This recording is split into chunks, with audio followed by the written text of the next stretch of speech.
We were lucky to have a place like Port Cochin, especially Port Cochin Beach, with its beauty and its serene waters and the golden sands. But again, we are under attack from the ways the people throw. To prevent all this, we ourselves have to change. This is not something that nature gives us. This is what we do ourselves.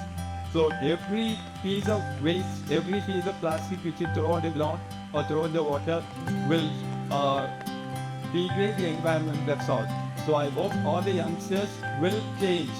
That is, each and every one has our own responsibility to change. Change starts from the home and change starts from the individual. നമസ്കാരം, ഞാൻ ശ്രീമൻ നാരായണൻ. ഒരു പരിസ്ഥിതി പ്രവർത്തകനാണ്, ഒരു ജീവകാരുണ്യ പ്രവർത്തകനാണ്. ഞാനൊരിക്കൽ ഒരു യാത്രയിൽ ബസ്സിൻ്റെ സൈഡിലിരിക്കുകയായിരുന്നു.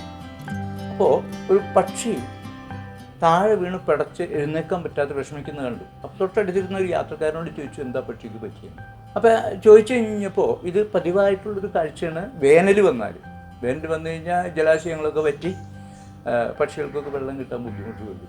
അപ്പോൾ അങ്ങനെയുള്ളൊരു ദുഃഖകരമായൊരു കാഴ്ച കണ്ടപ്പോൾ എന്നെ വല്ലാതെ വിഷമിപ്പിച്ചപ്പോൾ അതിനെപ്പറ്റി ആലോചിച്ച് ആ ബസ്സിലിരുന്ന് തന്നെ ഞാൻ ആലോചിച്ച് സംവിധാനം ചെയ്ത ഒരു പ്രൊജക്റ്റാണ് ജീവജലത്തിനൊരു മൺപാത്രം. അതായത് പക്ഷികൾക്ക് ഈ വേനലൊക്കെ കടുക്കുമ്പോൾ വെള്ളം പകർന്നു വയ്ക്കാനുള്ള മൺപാത്രങ്ങൾ വ്യാപകമായിട്ട് ഡിസ്ട്രിബ്യൂട്ട് ചെയ്യുന്ന ഒരു പദ്ധതി. വർഷങ്ങൾ കഴിഞ്ഞപ്പോൾ 2022 അത് 1,00,000 കഴിഞ്ഞു ഈ വിതരണം ചെയ്ത പാത്രം.